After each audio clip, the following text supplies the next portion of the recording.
18 horas. Notícias de Manaus, Amazonas, Brasil e do mundo. Agora na Mix. Muito boa noite para você que sintoniza 100,7. Muito obrigada pela sua companhia. Estamos juntos até às 7 da noite aqui no programa 18 horas comigo, Karime Leão e Kennedson Paz. Boa noite, Kennedson. Olá, Karime Leão, muito boa noite para você. Boa noite a todos que acompanham aqui a nossa programação. Gente, interage com o nosso programa 18 horas, mandando aquela mensagem de texto, uma foto, um vídeo. Manda pro nosso WhatsApp, que é o 994887592. E vale também a sua participação para você que nos acompanha ao vivo pela live do YouTube. Manda a sua mensagem de texto e segue a gente nas redes sociais. No @18 horas News. Trânsito. A gente já começa conversando ao vivo com o repórter André Meirelles, que está nas ruas da cidade de Manaus, acompanhando o movimento da volta para casa. Agora 6 horas e 4 minutos. Boa noite, André. Muito boa noite, Karime, Kennedson, boa noite a todos que nos acompanham. Estamos aqui pelas ruas da capital amazonense. Hoje o tempo aqui em Manaus faz 29 graus, sem chuva, gasolina encontrada a 6,49 em alguns postos também do Equador. E o trânsito aqui pela capital segue carregado. Na Avenida Humberto Calderaro, o fluxo é intenso, com lentidão em diversos trechos. Já na Avenida Maripiranga, no sentido bairro, a retenção principalmente nas proximidades da Rua Plínio Coelho, que é o trecho considerado mais concorrido da via. E pela Avenida Torquato Tapajós, para quem segue no sentido bairro, o trânsito nesse momento começa a ficar lento ali até as proximidades das obras da passarela. E pela Avenida Constantino Nery, a gente passou agora há pouco, apresenta também um trânsito lento, carregado nessa volta para casa. E também na Avenida São Jorge, o cenário é de congestionamento completo, causado aí pelo grande número de veículos da via. Hoje o trânsito pela capital amazonense, Karime, Kennedson, foi bastante aí complicado, né? Até porque também teve um motociclista que acabou morrendo depois de ter sido atingido por uma carreta ali na Zona Sul. O acidente aconteceu, né, na manhã de hoje, ali na saída da rotatória do Coroado, na Avenida Rodrigo Otávio, no bairro Japim. A vítima ali, que era um motorista de aplicativo, acabou não resistindo aos ferimentos.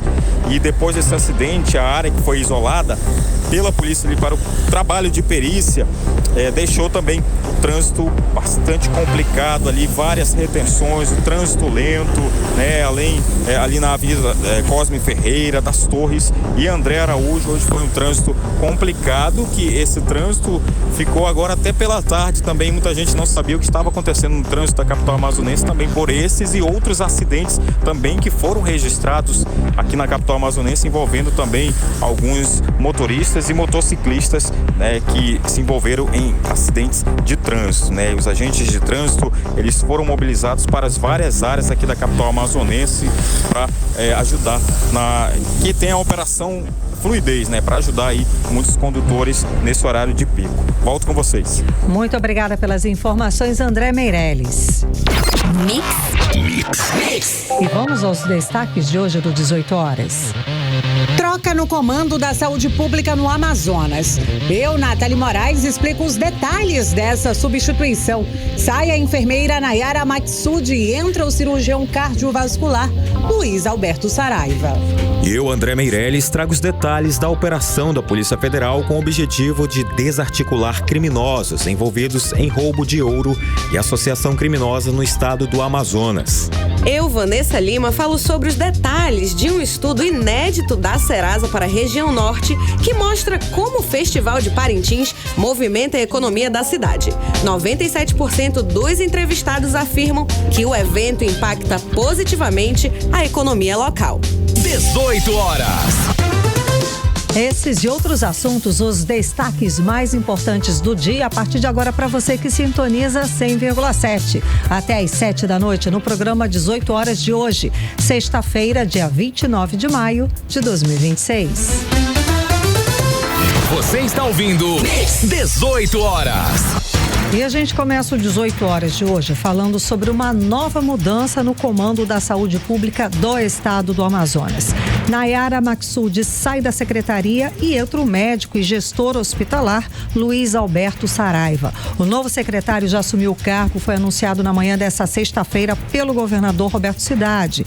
Com tantas denúncias e na maior crise da saúde pública da história do estado do Amazonas, a medida vem como uma tentativa de reorganizar uma das pastas mais cobradas pela população aqui do estado do Amazonas. Antes de entrarmos nos detalhes da mudança, é importante lembrar que o Amazonas vem enfrentando nesses últimos anos uma série de denúncias na rede pública, com superlotação em hospitais, falta de insumos, denúncias de má gestão e dificuldades no atendimento para a população, especialmente no interior do estado. A pandemia de Covid-19 também deixou marcas profundas do sistema de saúde amazonense, que desde então segue sob forte cobrança da sociedade e dos órgãos de controle. E foi justamente durante a pandemia que a Polícia Federal chegou a prender 3 secretários de saúde da gestão Wilson Lima: Rodrigo Tobias, Simone Papais e Marcelo Campelo. Foram presos em diversas fases da Operação Sangria, que investigou o desvio de verbas públicas, o superfaturamento na compra de ventiladores e contratos para hospitais de campanha durante a pandemia de Covid aqui no estado do Amazonas. E pela compra de ventiladores pulmonares, superfaturados, inclusive numa loja de vinhos, o ex-governador do Amazonas, Wilson Lima, é réu no Superior Tribunal de Justiça, acusado pela Procuradoria-Geral da República de vários crimes, entre eles de ser chefe de uma suposta organização criminosa responsável por desviar recursos na compra de ventiladores pulmonares durante a pandemia. E esse vai ser o 10º secretário de saúde do estado do Amazonas desde 2018, ano em que o ex-governador Wilson Lima assumiu o governo do estado. Agora, depois de muitas denúncias e também de atrasos salariais, falta de insumos e completo abandono da saúde pública, o governador interino, Roberto Cidade, anuncia a troca da secretária de saúde. O primeiro compromisso feito pelo novo secretário foi, abre aspas, de não deixar o amazonense morrer sem atendimento, fecha aspas. Uma frase que escancara a gravidade da crise, do colapso que a população tem sofrido na saúde pública e que com certeza enfrenta diariamente. O novo comando, ele assume uma rede marcada por denúncias, falhas na assistência e pela atuação de organizações sociais. O novo secretário, Dr. Luiz Alberto Saraiva, é cirurgião cardiovascular, doutor pela USP e professor da Universidade do Estado do Amazonas. E como disse, o doutor também acumula experiências na gestão hospitalar privada e chega com essa missão de tentar recuperar a confiança e melhorar o funcionamento ou tirar do colapso a saúde pública do estado do Amazonas. Estamos ao vivo com a repórter Nathalie Moraes, ela que acompanha esse assunto e traz os detalhes pra gente. Nathalie, boa noite, Nathalie. Lembrando, é o 10º secretário de saúde pública desde 2018 até 2026. A gente viu, 10 gestores da pasta sendo trocados e o sistema de saúde simplesmente piorando ano após ano. Chegamos a 2026 nesse cenário de guerra, num cenário de completo, total colapso na saúde pública. É a questão, não adianta só mudar o secretariado, que mudar, nós mudamos 10. Não tivemos nenhuma melhora. A questão acho que é na gestão mesmo. Conta mais detalhes a respeito dessa troca, Nathalie, boa noite. Muito boa noite para você, Karime, boa noite, Kenneth, e a todos os ouvintes que nos acompanham aqui no programa 18 horas. Karime, essa mudança realmente ela acontece ali num cenário de forte pressão. Nos últimos dias, inclusive viralizou nas redes sociais a situação de um serviço de pronto atendimento, onde um influenciador digital quase foi agredido por falta de copo descartável dentro do SPA do Galileia. Inclusive, na manhã de hoje, um empresário chegou lá para fazer a doação de copos descartáveis. Olha que situação. É vergonhoso. O negócio é a gente acostumar mal, E é vergonhoso. Aí a população se vira para conseguir copos descartáveis, porque as pessoas foram maltratadas pedindo copo para beber água. Mas, gente, só esse ano nós tivemos aí um pai, de uma criança que nasceu dentro do banheiro da maternidade e o banheiro da recepção. Ela não foi sequer atendida, não foi levada para uma sala de acolhimento. Ela teve o filho no chão do banheiro hospitalar e o pai falou: meu filho nasceu como bicho. É assim que nascem os amazonenses hoje, em 2026. O meu filho nasceu como bicho. E o pai ainda foi impedido de entrar. O pai foi impedido de entrar, foi tratado também como bicho. Numa outra, em janeiro, nós falamos aqui sobre uma criança que nasceu, as crianças que estavam nascendo na maternidade de responsabilidade do governo do estado do Amazonas, e os bercinhos, não tinha bercinho de plástico, gente, cadeiras de plástico estavam sendo adaptadas para servirem de berço. Então é assim que o povo está nascendo aqui no estado do Amazonas. Agora imagina o restante, a cadeia como é que está? Em colapso, né? É de completo abandono, eu acho que a gente pode colocar dessa forma, né, Karime? A gente tem um sucateamento em todas as áreas da saúde. Diariamente a gente tem falado aqui no programa 18 horas dessa terceirização, da quarteirização da saúde, desses profissionais que estão com dezenas de meses de salários em aberto, dezenas, porque a gente fala, ontem a gente trouxe uma denúncia aqui de médicos do Complexo Hospitalar da Zona Norte, envolvendo ali a UPA Campos Sales e o Hospital Delfina Aziz, que estão há 3 meses, mas eles disseram que tem salário de outubro do ano passado, que até agora também não foram, eles não receberam. Então, assim, é uma conta que realmente não fecha, mas as informações que a gente tem de bastidores, Karime, é que essa crise realmente chegou ao ápice. E aí, no último dia 4 de maio, durante uma entrevista coletiva, o governador Roberto Cidade tinha prometido que sentaria com os profissionais de saúde e que tentaria solucionar esses problemas. Entre os problemas seriam esses pagamentos em aberto dos profissionais de saúde. E aí ele tá fazendo alguma reformulação, tentando realmente imprimir aí a sua marca nessa nova gestão. E aí a informação que a gente recebeu é que nessa quinta-feira ele chamou a Nayara Matsudi e disse que realmente não dava mais. Acredito eu que depois desse escândalo que aconteceu lá no SPA do Galileia. Inclusive essa mulher, né, que foi a confusão toda porque não recebeu um copo descartável, ela foi conduzida para uma delegacia, né? Então, assim, realmente foi uma situação vexatória. E aí, na manhã de hoje, o governador Roberto Cidade anunciou o novo secretário de Saúde do Amazonas. E aí, é uma pessoa já bastante experiente e ali durante o seu discurso, Karime, ele deixou muito evidente a situação de colapso em que se encontra o Amazonas. Ele disse uma frase que realmente chamou bastante atenção, que uma das principais missões dele nesse momento é trazer um atendimento para não deixar a população amazonense morrer dentro dos hospitais. Essa fala foi dita pelo Luiz Alberto Saraiva, o novo secretário de Saúde Pública do Amazonas. Então, assim, é uma frase muito forte que deixa claro pra gente realmente a situação de completo abandono e colapso em que se encontra a saúde pública do Amazonas, né? Aconteceu ali uma solenidade na manhã de hoje e aí depois do anúncio, né, feito pelo Roberto Cidade, o novo secretário de Saúde fez esse discurso. Inclusive eu separei um trechinho para que os nossos ouvintes possam conferir. Vamos ouvir. Ele fez o convite para que a gente assumisse esse desafio. Eu perguntei para ele o que ele queria que eu fizesse. Ele falou para mim: eu quero que você salve vidas, que é o que você fez a sua vida inteira, e que você trate a população do Amazonas com acolhimento, respeito, e que a gente consiga levar para a população, especialmente do interior, uma saúde digna e uma saúde com qualidade. Tá? Então, as minhas primeiras ações, eu acho que é seguir o que a secretária Nayara fez, tá? Com muito êxito, e tentar colocar um pouquinho da nossa forma de fazer, que vão ter algumas mudanças, eu acho que discretas, e para a gente conseguir entregar e salvar a vida de toda a população do Amazonas e não deixar nenhum amazonense morrer sem atendimento de saúde. 18 horas. Karime, Kenneth, ouvintes, a gente ouviu aí a fala do Luiz Alberto Saraiva, o novo secretário de Saúde do Amazonas.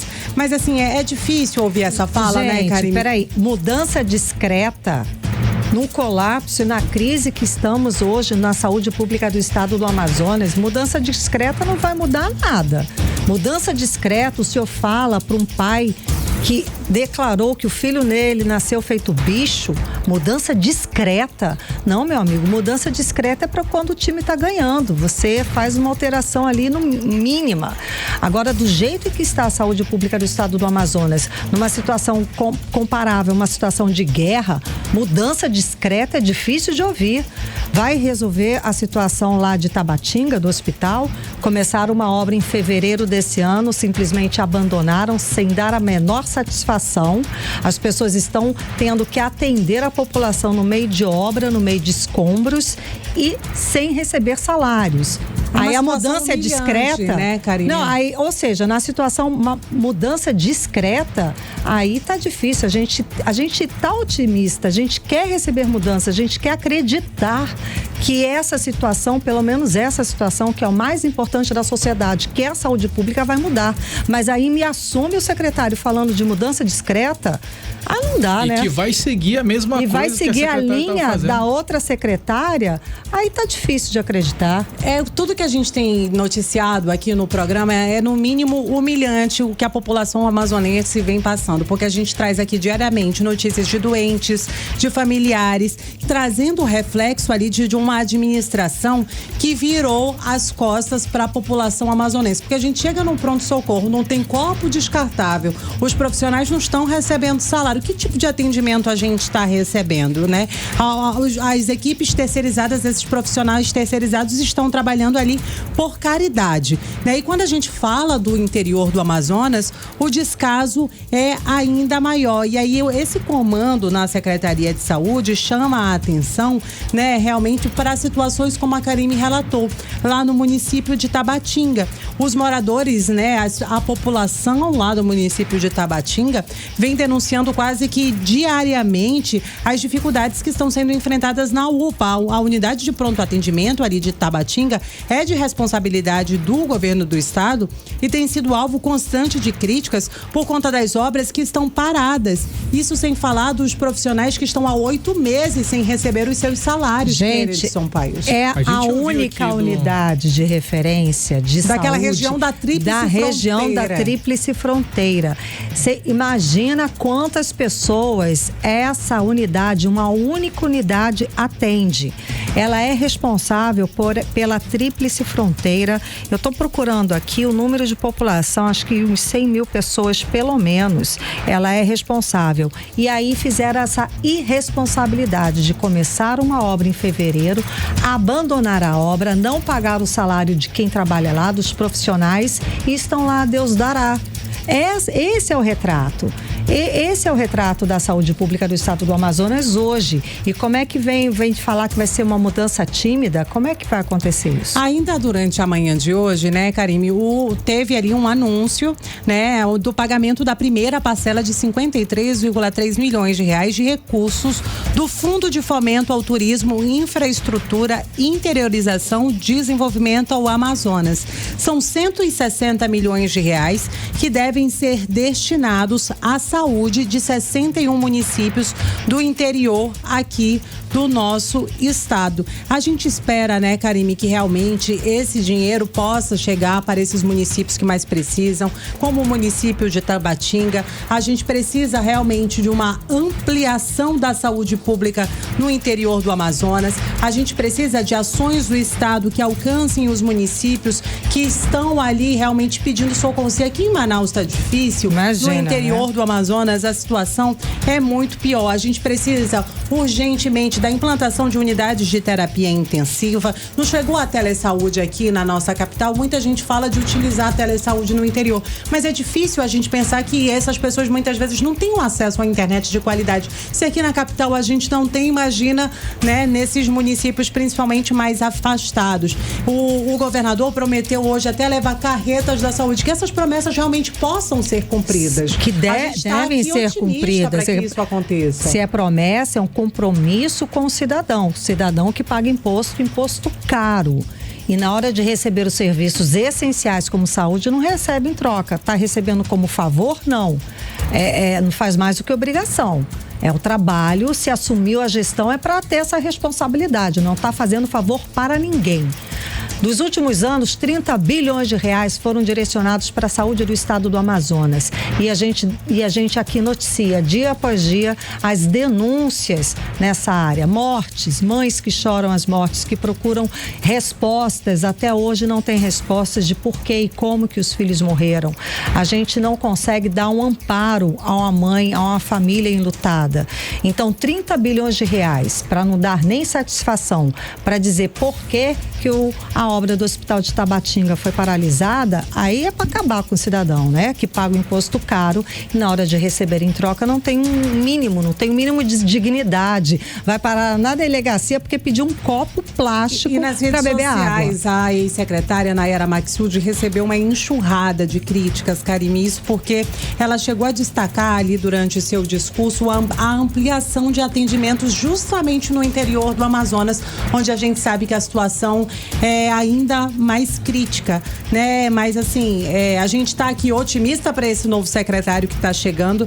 A gente queria dizer, secretário, não dá para fazer uma mudança tímida. A gente precisa de uma reformulação total da saúde pública no Amazonas. A gente tem profissionais aí da saúde, médicos, enfermeiros, maqueiros, técnicos de enfermagem, com salários atrasados há pelo menos 2 anos. A gente chega numa unidade de pronto atendimento, no serviço de pronto atendimento, não tem copo descartável. Eu mesma, há um tempo atrás, cheguei aí a um serviço de pronto atendimento, não tinha dipirona, não tinha ibuprofeno, não tinha nenhum dos analgésicos que o médico me receitou. Então, é uma situação muito complexa, é uma situação muito difícil, mas não dá para fazer uma mudança tímida. A gente espera que o senhor tenha sensibilidade realmente para entender que a situação de saúde no Amazonas é de completo colapso, a gente pode dizer assim. Se aceitou o desafio, é preciso ter coragem.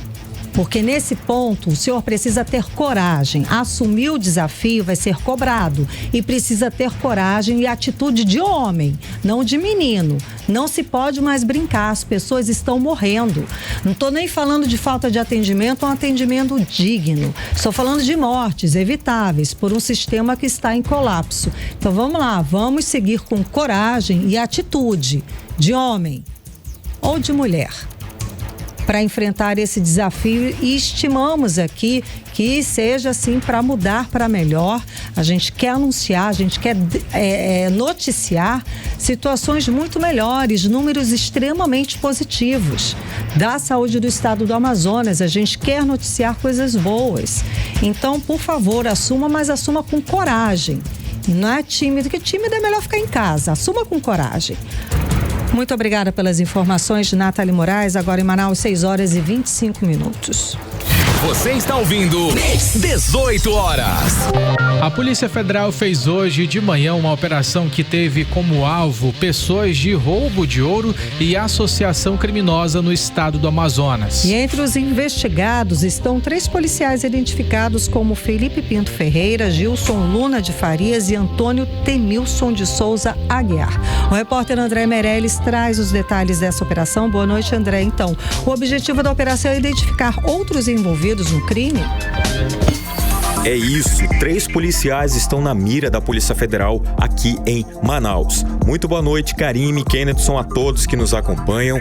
A Polícia Federal deflagrou nesta sexta-feira a Operação Auxílio Criminoso, que investiga 4 pessoas suspeitas de roubo de ouro e associação criminosa na capital amazonense.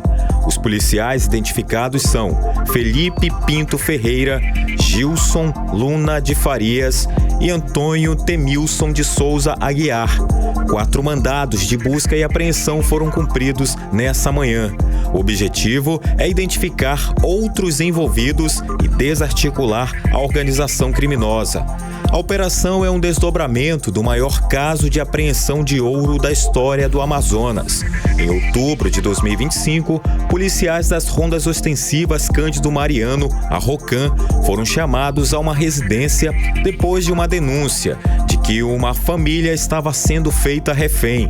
No local, encontraram 4 pessoas rendidas no chão da garagem e foram recebidos por 2 policiais militares e um policial civil. todos fora de serviço. A situação levantou suspeitas imediatamente. Na ocasião, foram apreendidas 77 barras de ouro, totalizando 72 quilos e 600 gramas, avaliadas em cerca de 45 milhões de reais. O minério havia sido extraído ilegalmente por outro grupo criminoso. 3 policiais e mais 3 homens foram presos em flagrante. A mulher de um dos suspeitos, dona da residência, foi levada à delegacia como testemunha. Os 4 investigados podem responder por roubo, associação criminosa, usurpação de bens da União e fraude processual. A produção do programa tenta localizar a defesa dos suspeitos. Volto com vocês. Você está ouvindo 18 horas.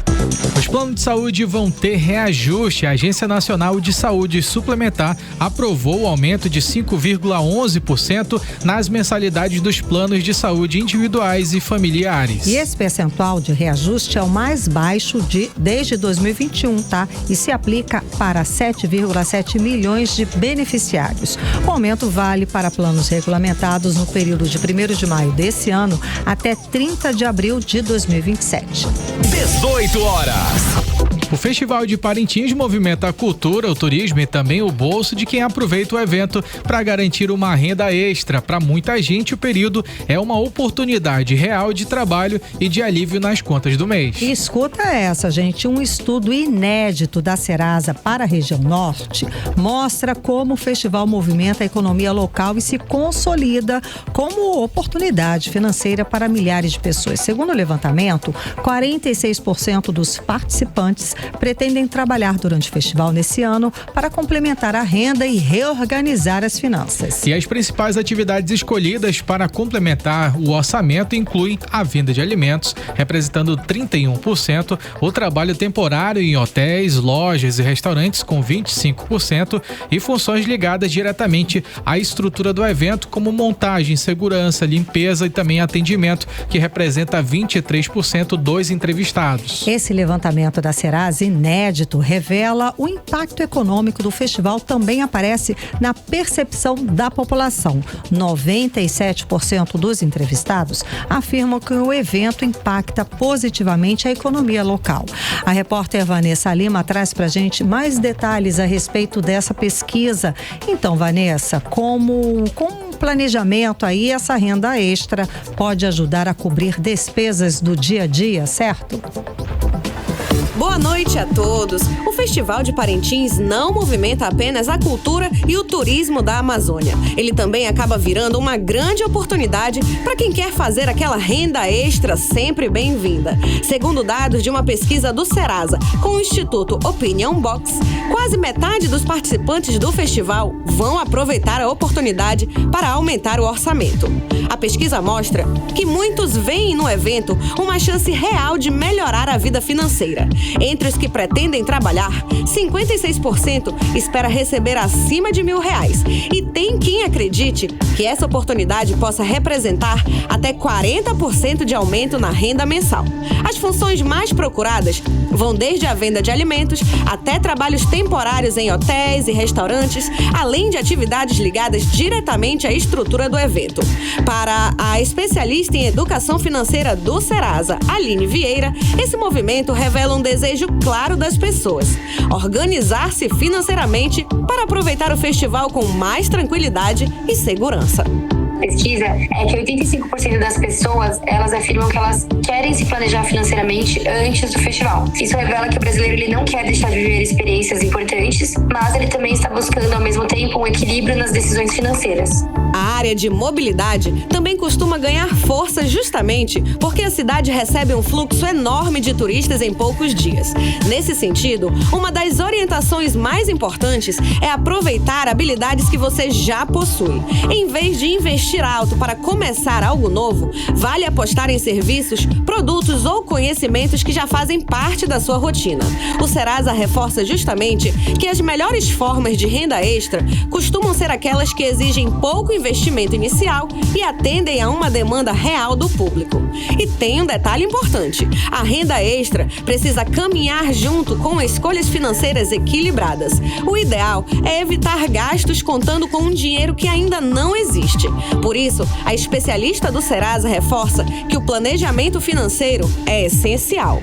Ela também revelou atenção ao uso do crédito. Cerca de 40% das pessoas pretendem utilizar o cartão durante o período de festival e parte dos entrevistados considera ainda utilizar empréstimos pessoais para irem até o festival. Por isso, o planejamento ele faz toda a diferença. A orientação simples que a Serasa deixa é definir antes quanto que a pessoa pode gastar, evitar decisões impulsivas e, principalmente, separar uma parte da renda extra para objetivos que continuam depois da festa.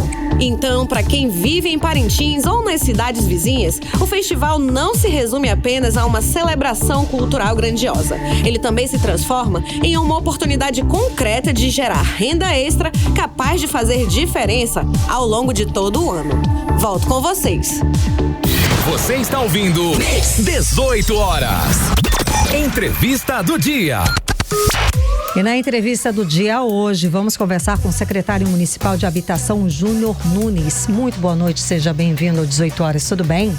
Boa noite, Karime, boa noite, Ken, boa noite a todos os ouvintes do programa 18 horas. Então, uma semana agitada com a presença do presidente Lula e a entrega, né, das unidades do Minha Casa Minha Vida, certo? Certo, nós estamos num momento de muita alegria, de muita felicidade por ver 576 famílias, ou seja, mais de 2.000 pessoas tendo suas vidas ressignificadas através de um lar. Pessoas que algumas moravam na rua, em área de risco, em área que acontece alagamentos. Pessoas, mães, inclusive eu visitei uma mãe que ela morava com seus 5 filhos numa parada de ônibus há 5 anos. E são 4 meninas, né, pequenas. E agora elas estão no apartamento lá no residencial. Todo mobiliário. Mora melhor 15. E aí vai ganhar ainda uma geladeira, um fogão, uma TV para assistir a Copa do Mundo, vai ganhar um guarda-roupa, vai ganhar uma cama box com colchão, um ventilador. Então, assim, a gente está muito feliz porque nós estamos conseguindo mudar a vida de muita gente. São mais de 300 mil inscritos, né? Muitas pessoas, né? O déficit habitacional gigantesco na nossa cidade, mas nós estamos trabalhando. Este ano ainda a previsão é de entregar pelo menos mais 1.200 unidades habitacionais até o final do ano. 576 ali no Rapidão já estão em fase avançada, mais de 50% da obra concluída e mais de 35% da obra concluída de também 576 unidades lá no Parque Riachuelo. Agora, que legal. E todas com aquele complexo. A gente já ia falar sobre isso, exatamente esse projeto, porque existe esse planejamento de entregas até o final do ano, né? E conta pra gente. Nosso planejamento até 2028, até o final de 2028, né? Que é quando se encerra o mandato. São mais de 4.000 unidades para serem entregues. Caraca, que legal. E esse projeto até chegou a ser elogiado pelo próprio presidente Lula, afirmando de que essa parceria do governo federal com a Prefeitura Municipal de Manaus era um exemplo para as demais cidades brasileiras. E esse projeto de mobília dos apartamentos vai seguir o mesmo planejamento para os demais ou foi um ponto específico ali? A gente conseguiu fazer desses 576 apartamentos e a ideia é tentar que isso continue, né? A gente não tem uma certeza, mas a gente vai lutar para isso. Esses próximos 576 que sejam contemplados também na próxima entrega. Ainda não é algo certo, ainda não é um programa, mas a gente vai trabalhar para que isso aconteça. Por quê? Porque tem pessoas ali que vêm em uma situação tão complicada que não tem uma geladeira, ou a geladeira é muito velha e tudo é um apartamento novinho, né? Não combina e é muito difícil, né? Essas pessoas, elas trabalham para sobreviver. Sobrar um dinheirinho para poder comprar um eletrodoméstico desse porte, que é uma geladeira, que é caro, né, para a realidade deles. Então, assim, quando a prefeitura faz isso, e isso foi elogiado pelo presidente da República, a gente fica muito feliz, porque foi uma sensibilidade, né? Quem inventou isso na época foi o ex-prefeito Davi Almeida, né, que teve essa ideia, e eu acho que vai ser copiado aí em várias capitais do Brasil. Tomara que sim, né? Agora, a gente estava conversando aqui, ia terminar hoje o prazo para as pessoas se inscreverem para, né, tentar aí conseguir um apartamento, uma unidade do Minha Casa Minha Vida. E foi prorrogado mais 30 dias? Isso daí foi um pedido do prefeito, do Renato Júnior, para que a gente prorrogasse até o dia 30 de junho, porque muitas pessoas procurando ele não conseguiam se inscrever. A gente atende lá na secretaria também essas pessoas e é uma situação, você imagina, nós temos o site, alcinab.manaus.am.gov.br, você se inscreve por lá, no conforto da sua casa e tudo. Só que a gente está lidando com pessoas que não têm esse conforto e também muitos não têm não sabem nem mexer, né, com a internet. Eu atendi um senhor pessoalmente hoje que ele tem o celular, mas ele não sabe mexer. E ali a gente tem uma equipe para inscrevê-los no Minha Casa Minha Vida. Muito legal. Esse processo realmente ele é interessante porque ajuda essas pessoas que não têm essa facilidade, né, de conseguir manusear ali um aparelho celular. Muita gente sente essa dificuldade. Agora, secretário, eu queria que o senhor falasse em relação a Manaus, né? Manaus está crescendo bastante e a gente percebe que tem vários lugares da Zona Norte, tem áreas também que estão sendo ocupadas de modo irregular, mas vocês vêm fazendo o processo de regularização fundiária muito intenso aqui na nossa capital, né? Nós estamos buscando fazer a regularização fundiária não só nesses locais que há 20, 30 anos foram ocupados e agora a gente está regularizando, mas há bairros históricos como o Morro da Liberdade. Nós vamos chegar brevemente lá no Presidente Vargas também, que é um bairro aí que tem mais ou menos 100 anos, né? Betânia, a prefeitura já chegou no Crespo, no São Lázaro. Então, tanto os bairros históricos quanto os bairros que têm 20, 30 anos de existência, a gente está trabalhando. É um problema muito grande da nossa cidade, a questão de ocupações irregulares. Hoje você vê que a cidade, diferentemente de tempos atrás, dá uma chuva forte, a cidade alaga porque as áreas verdes foram sumindo, as áreas permeáveis foram diminuindo, né? As pessoas acabam ocupando beira de igarapé. O lixo é um problema gigantesco, que a prefeitura gasta muito dinheiro para limpar os próprios igarapés todos os meses. Vocês sabem que é um problema e é enxugar gelo, porque você gasta o dinheiro, limpa, aí passa um mês, tá tudo sujo de novo e tem que limpar, né? Então, assim, é um problema que nós vivemos por conta do tamanho da nossa cidade, do território. Tem a questão, infelizmente, também cultural, né? Por exemplo, lá no 13, residencial do 13 e do 14 e 15, a gente chama de 13, 14 e 15, é o que a gente entregou agora. Sim, lá no Parque das Tribos, no bairro Tarumã. Eles já receberam as chaves. E alguém do 13, eu tô contando aqui pra você porque eu fiquei muito triste que eu vi agora. Alguém do 13 já rasgou um muro, que é um muro, uma cerca, né, de ferro, de arame. Já rasgou o muro para passar pelo 14 em vez de dar a volta pro outro residencial. Já danificou o muro. E a gente entregou a chave ontem. Agora, existe algum tipo de fiscalização dentro desses ou complexos? Porque trabalho social, né, de conscientização. Nós vamos ficar um ano lá fazendo um trabalho social, legal, palestras, oficinas. Nós vamos passar um ano, no mínimo, né? Um ano lá, levando curso de capacitação, até questão de cidadania. Mas se as próprias pessoas que ganharam, que foram contempladas, não cuidarem, né, e não reprimirem que alguém possa fazer esse tipo de dano, vai ficar difícil. No outro que a gente entregou no início da gestão, eu não estava nessa secretaria, eu já vim aqui outras vezes, eu era gestor do Bolsa Universidade, não sei se vocês lembram. Sim. Mas a secretaria entregou, ainda nem era secretaria, era uma vice-presidência do Implurb na época que cuidava da habitação. Ela entregou o residencial lá, Manauara 2. E com uma semana, já estavam roubando aquela luz que liga quando a energia acaba, os hidrantes, até as pontas que são para-raios, que até tem a ver com a garantia do empreendimento, foram furtados. Então, assim, é muito difícil. É um negócio uma absurdo, questão, né? Por isso que a gente tá com essa ideia de fazer cursos, oficinas, palestras, orientação, para tentar evitar isso. A gente sabe que, exemplo, tem pessoas ali que nunca tiveram uma casa, né? É uma questão de cidadania, as pessoas às vezes não têm acesso a essas informações. Eu sei que é um trabalho que vem, o pessoal do Prosamin, por exemplo, um trabalho que vem junto é esse trabalho social. Tem as meninas da assistência social e eu sei que elas trabalham, um dos trabalhos árduos é inclusive a como jogar corretamente o lixo fora, porque jogam na rua ou dos igarapés. Então, o senhor imagina que deve ter também esse trabalho social intenso? Nós temos, infelizmente, assim, a gente acompanha qualquer local na nossa cidade que tem uma área verde, as pessoas já entendem que aquilo ali é porque tá faltando ter uma obra, uma casa. Não, ali tem que ter uma árvore mesmo, ali tem que ter uma área verde. Você anda em São Paulo, São Paulo é muito mais arborizado do que Manaus, por isso não pode acontecer, isso não pode existir. E a culpa é de todos nós, né? Porque é a gente nós que temos que cuidar da nossa cidade. Você lembra quando foi entregue o Viver Melhor?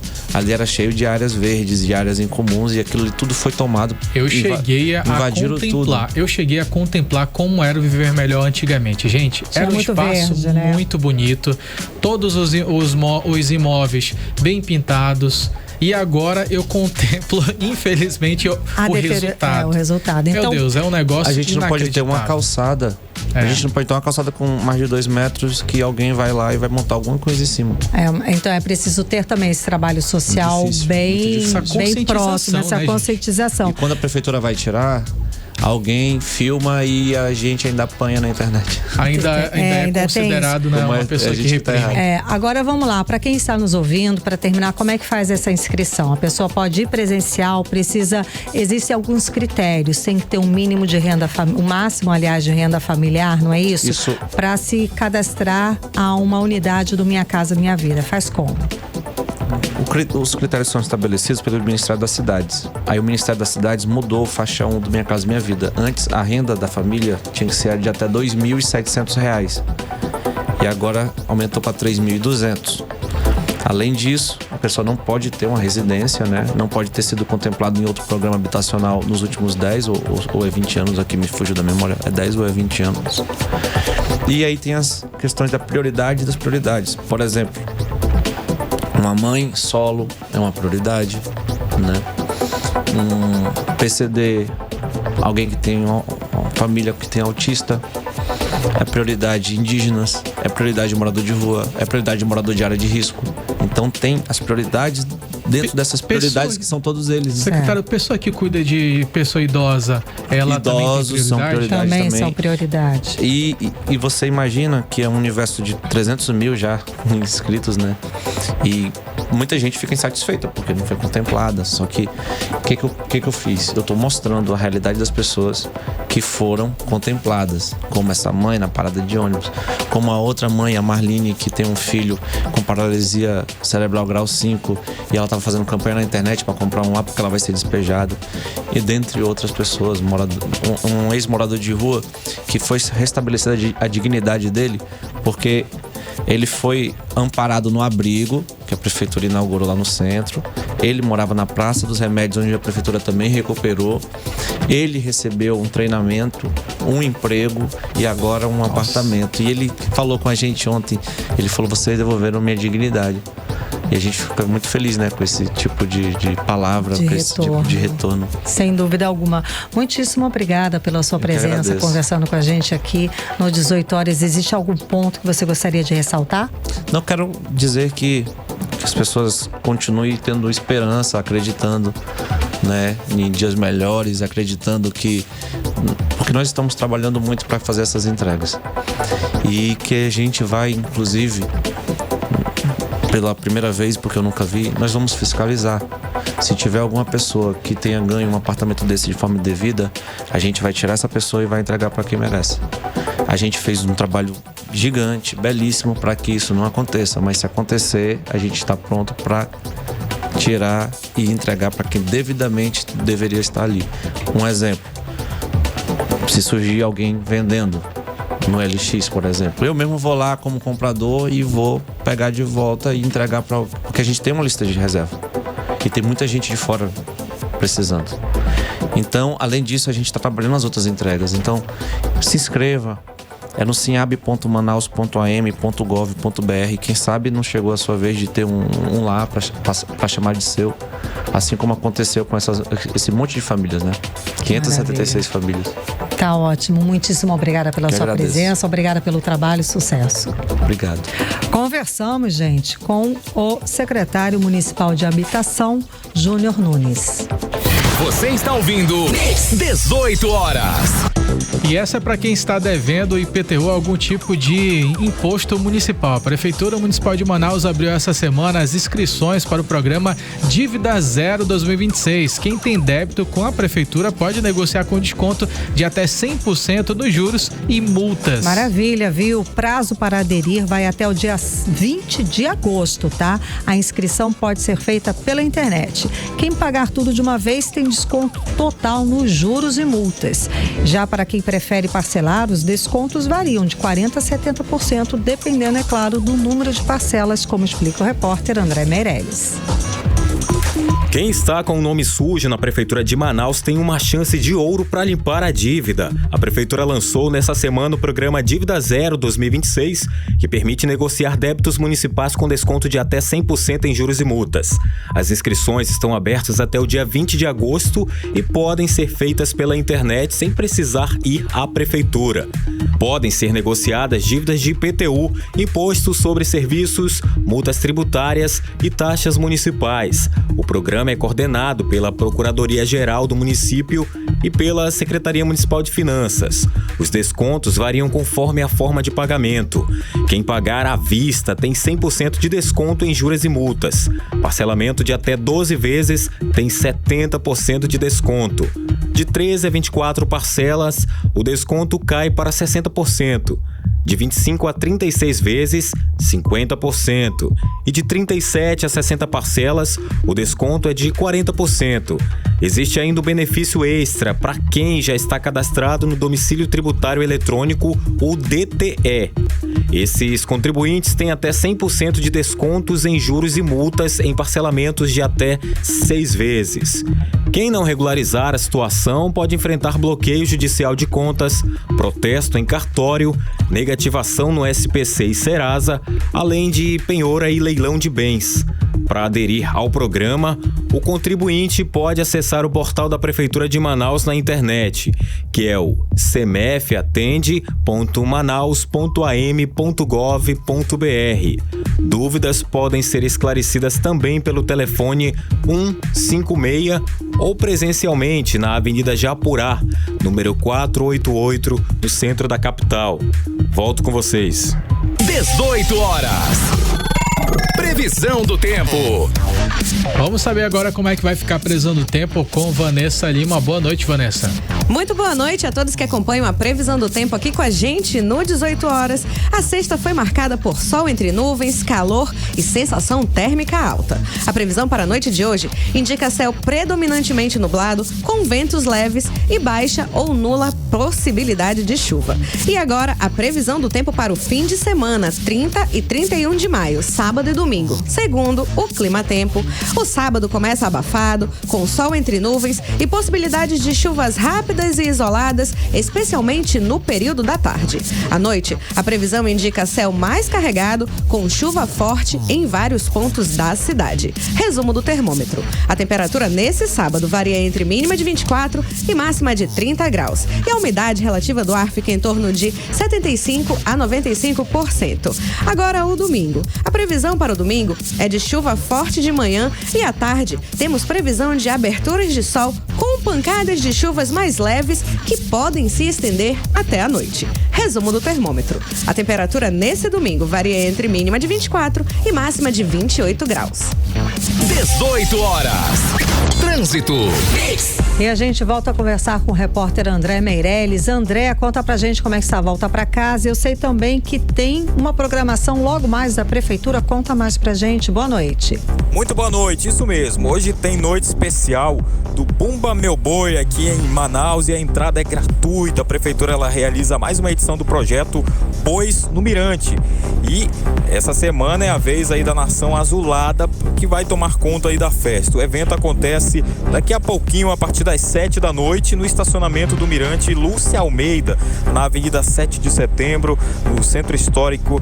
E olha só essa programação que vem por aí. Às 7 da noite tem Mara Lima, que abre a noite, e às 7h35 Paulinho Viana e a Marujada de Guerra sobem ali ao palco. Às 8h30 tem o Márcio do Boi, que entra na festa ao lado da Marujada, Raça Azul e CDC. E para fechar a noite com chave de ouro, às 9h25 tem o Edilson Santana, que assume o comando da festa azulada. Tudo isso com a entrada gratuita e também até o estacionamento gratuito, né? Porque é a cultura amazonense de verdade, com os melhores artistas dessa temporada bovina, né? Um dos cartões postais mais bonitos aqui da nossa cidade vai receber daqui a pouquinho, 7 da noite, essa grande festa aí. Então já sabe, né? Quem é caprichoso, o azul aí tá convidado aí para essa festa. Até mesmo quem admira pode estar lá daqui a pouquinho às 7 da noite. Agora a gente vai falar de um trânsito complicado aqui pela região da zona oeste da capital amazonense. É um trânsito realmente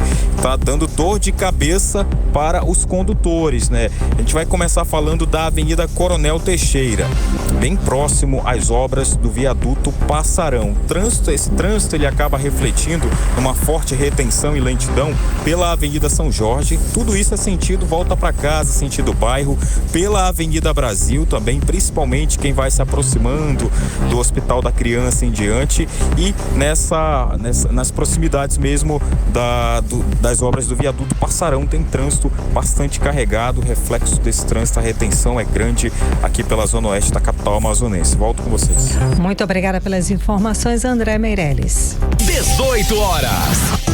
A Amazônia pode enfrentar mais 5 anos de seca e calor acima da média. O alerta é da Organização Meteorológica Mundial, que prevê menos chuva e temperaturas mais altas entre 2026 e 2030. Muito preocupante, viu, Kennedson? Porque o relatório também aponta 86% de chance do mundo bater um novo recorde de calor até 2030 e com a possibilidade de um novo El Niño em 2027, que já preocupa os especialistas. A repórter Odineia Araújo traz pra gente os detalhes. Odineia, o que isso significa na prática? Bom, na prática isso significa rios mais vazios, mais queimadas, mais fumaça no ar e mais dificuldade para milhares de famílias que dependem da floresta e dos rios para viver. Segundo o relatório da Organização Meteorológica Mundial do Reino Unido, a Amazônia pode entrar em uma nova sequência de secas acima da média nos próximos 5 anos. O alerta da Organização Meteorológica Mundial prevê menos chuvas e mais calor entre 2026 e 2030. Segundo o relatório, as temperaturas devem ficar entre 1,3 e 1,9 graus acima da média da era pré-industrial. Pode parecer pouco, mas na prática isso significa mais danos ao meio ambiente e consequências severas tanto para quem vive na floresta quanto nas cidades da região. O estudo aponta ainda uma chance de 86% de que até 2030 o mundo registre um novo recorde de calor. Segundo a porta-voz da Frente de Desmatamento Zero do Greenpeace Brasil, Ana Clis Ferreira, com a possibilidade de um novo El Niño, 2027 já é visto como um ano de grande risco. As previsões de secas severas na Amazônia nos próximos anos e de um possível super El Niño nos próximos meses são alertas preocupantes da crise climática em curso. A combinação entre o aquecimento global, impulsionado pela queima de combustíveis fósseis, e as mudanças no uso e ocupação do solo, pressionados pelo agronegócio através do desmatamento, da degradação da floresta e do uso inadequado e até mesmo criminoso do fogo, reduz a capacidade de resiliência da floresta, que está cada vez mais vulnerável a secas. Esse cenário impacta diretamente a produção de chuvas, não só na Amazônia, mas também em regiões do sudeste e centro-oeste do país. Bom, a dificuldade da floresta de regular o clima também traz outras implicações, de acordo com Ana Clis Ferreira, do Greenpeace Brasil. aumenta a probabilidade de isolamento de comunidades indígenas e ribeirinhas que dependem do rio para alimentação e transporte, prejudica o abastecimento de água, deixa a floresta mais suscetível aos incêndios florestais e, portanto, a fumaça e a degradação da qualidade do ar, além de muitos outros impactos sobre as populações tradicionais, indígenas, ribeirinhas, rurais e urbanas. Enquanto os alertas crescem, especialistas cobram medidas mais fortes contra o desmatamento e a poluição, segundo Anaclis Ferreira, do Greenpeace Brasil. Enfrentar essas previsões exige investimento em mitigação e adaptação climática e requer, claro, que os governos se antecipem na preparação de planos de resposta rápida, priorizando a segurança das pessoas e a proteção dos ecossistemas. Bom, o que a gente percebe com isso tudo é que a conta da crise climática já chegou e quem mais sente é a população mais vulnerável, né? Volto com vocês. 18 horas. Obrigada, Odinei Araújo. Vamos de agenda, Kenneth? Pois é, vamos lá. Aproveitar que nós estamos no modo sextou, vamos conferir agora como é que vai ser a programação do final de semana com Odinei Araújo, com Vanessa Lima. Chegou a agenda cultural com os eventos mais animados desse fim de semana. E para entrar em clima de festa junina, tá rolando no Shopping Manaus Vianorte o tradicional Arraial da Alegria 2026, que vai até o dia 28 de junho. O estacionamento próximo ao Salomé Grill se transforma em um verdadeiro arraial, cheio de comidas típicas, danças, espaço kids, sempre a partir das 6 da noite com entrada gratuita. No sábado, a cidade ganha um toque especial de moda, arte e música eletrônica com o District, a Revolução.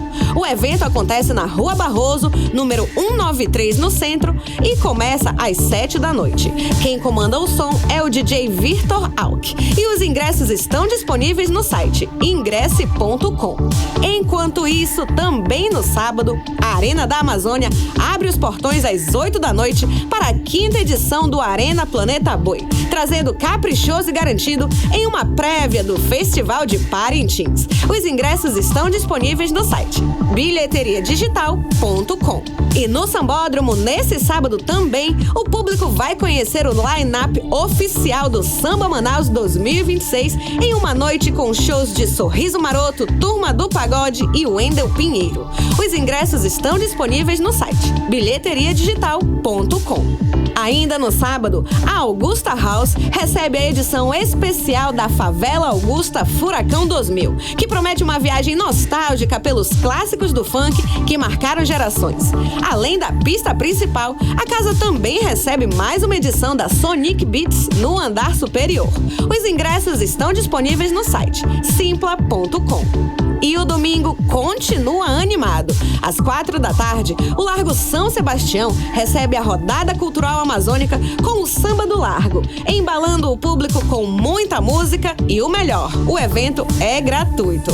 E para encerrar o fim de semana com muita vibe positiva, o Festival Cultural do Pirão ocupa o Parque Rio Negro a partir das 4 da tarde nesse domingo, com feira criativa, gastronomia e o show da banda Planta e Raiz como atração principal da noite. O evento é gratuito, então é só chegar.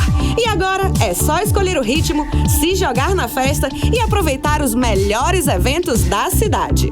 Volto com vocês. Você está ouvindo 18 horas. Trânsito.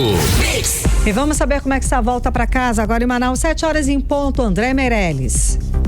Muito boa noite mais uma vez, Karine, todos que nos acompanham aqui na 100.7. O trânsito continua complicado aqui pela capital amazonense.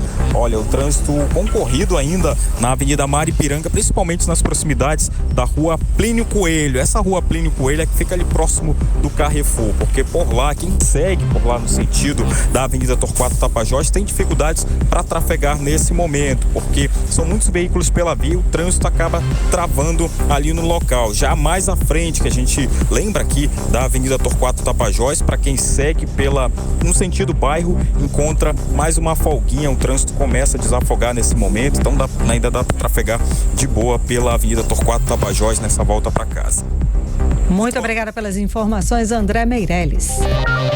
Seguimos direto para o editorial 18 horas.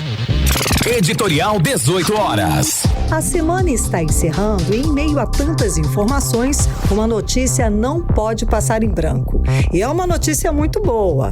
A venda de livros no Brasil está em crescimento. Foram comercializados 185 milhões de exemplares físicos em 2025 e outra infinidade de livros virtuais. Os livros didáticos e de ficção adulta puxaram o crescimento das vendas.